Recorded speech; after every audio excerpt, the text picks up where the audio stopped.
Isang mataimtim na panalangin mga kashish para sa agarang paggaling ni Renz Abando. Nakalulungkot na balita mga kashish ang nangyari sa ating kababayang si Renz Abando.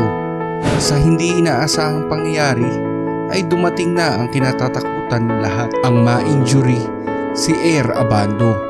Masama ang naging tama ng pagbagsak ni Abando. Sa sobrang taas ng pagtalon nito ay na-out of balance ito at una ang likod na bumagsak. Panoorin nating muli ang video. 정석은 뱅샷 들어가지 않았습니다. 리바운드! 저 아마도 괜찮나요? 지금 착지가 상당히 불안정했는데요. 예. 지금 다시 보시죠. 여기서 뛰어 들어가는데 등하고 머리가 상당히 충격이 있을 것 같은데요. 공중에서 중심을 잃었어요. 일입니다.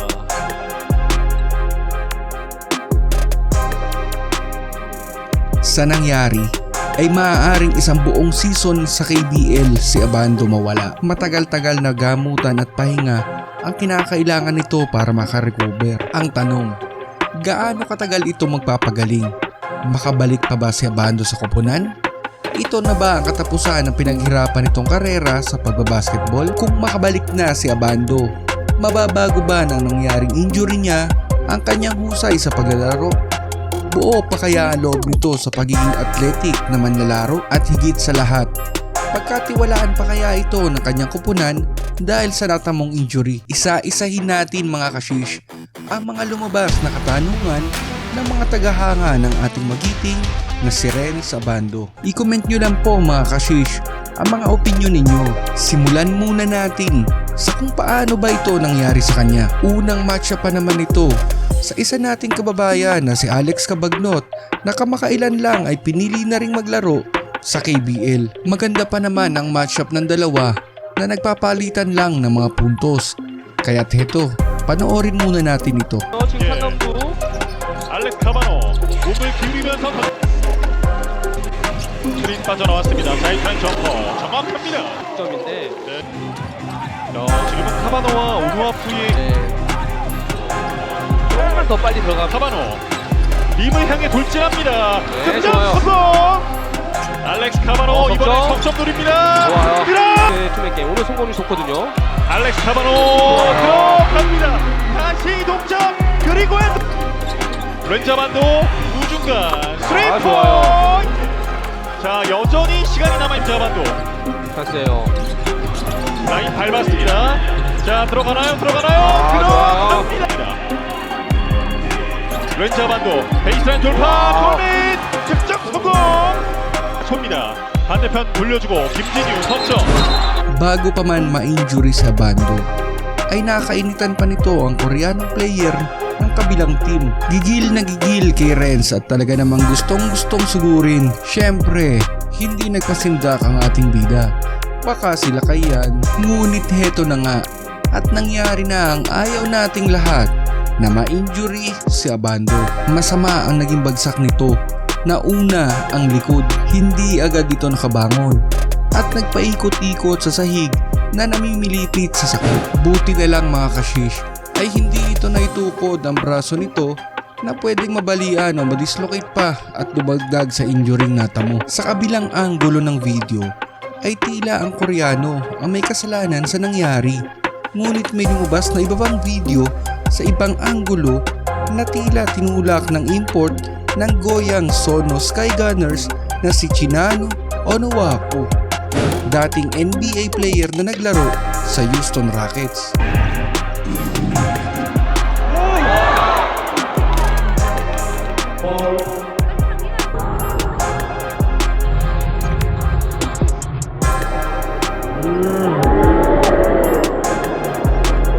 Kitang-kita na tila intentional ang pagtulak at napalakas ito kaya nag-swing pataas sa mga paa ni Abando dahilan ng kanyang pag-out of balance. Ayon sa source ay tinamaan ang lumbar vertebrae tree ni Abando. Ang lumbar vertebrae tree, ito ang pangatlong buto sa may puwetan sa ating backbone at ito ang sumalo ng impact ng pagbagsak ni Abando. Nagkaroon din ng 4 na fracture si Abando at nagtamo ng wrist sprain at concussion. Ibig sabihin ay naapektuhan ang ulo ni Abando dahil sa impact ng pagbagsak nito at makararanas ito ng pananakit ng ulo. Ayon sa mga doktor ay 4 to 5 weeks magpapahinga si Abando upang magpagaling. Pero wag naman sanang maoperahan ito sa spine dahil malamang sa malamang ay buong season mawawala ang ating bida. Hindi na din ito makakasali sa All-Star at Slam Dunk competition ng KBL. Gayong siya pa naman ang defending champion ng Slam Dunk. 정말 이렇게 뛰는 선수가 있나 할 정도예요. 보시죠. 오! 오! 자, 저는 최준영이 득점을 성공시키고 자가라는 조스몰. 근데 아반도는 진짜 리얼 찐입니다 진짜. 올라가시겠지만 저한테 안 되죠. 안 되나요? 반도의 덩크에 정말 올스타 선수들이 놀라는 모습. 와 정말 대단한 거. 와.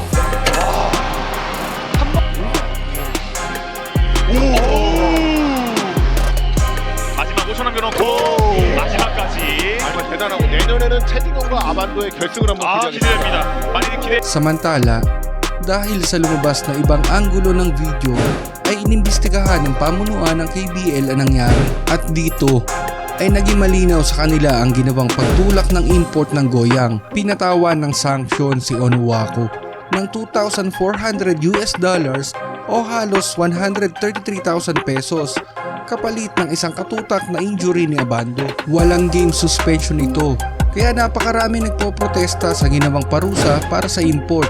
Nakapaglaro na nga agad ito kinabukasan. Marami ng mga KBL fans ang nagpoprotesta dahil sa kakulangan ng proteksyon para sa mga player ng KBL.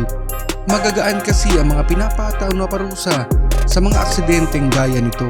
Ayon sa Finance Committee Chairman na si Jong Hyung-woo, ang maximum limit lamang ng sanction para sa unsportsmanship fouls ay 5 million won. Ngunit ang binigay kay Onuaku ay 3 million won lamang. Posible pa naman daw itong mabigyan ng suspension pero ayon sa kanya ay alanganin na ito. May kaparehong unsportsmanship na nangyari dito sa KBL noon na import din sa Amerika ang dumali sa Koreano. Pero mas malala nga lang kay Abando. Noong 2013-2014 season, binigwasan ng import ang Koreano at nang maimbestigahan ay pinatawan ito ng parusa ng 5 million won at 5 game suspension.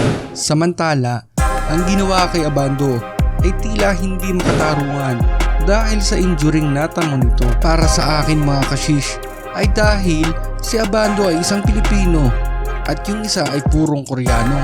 Dahil dito mga kashish ay ipanalangin na lang natin ang ating kababayan na si Renz Abando sa agaran nitong paggaling at makabalik na ulit sa paglalaro.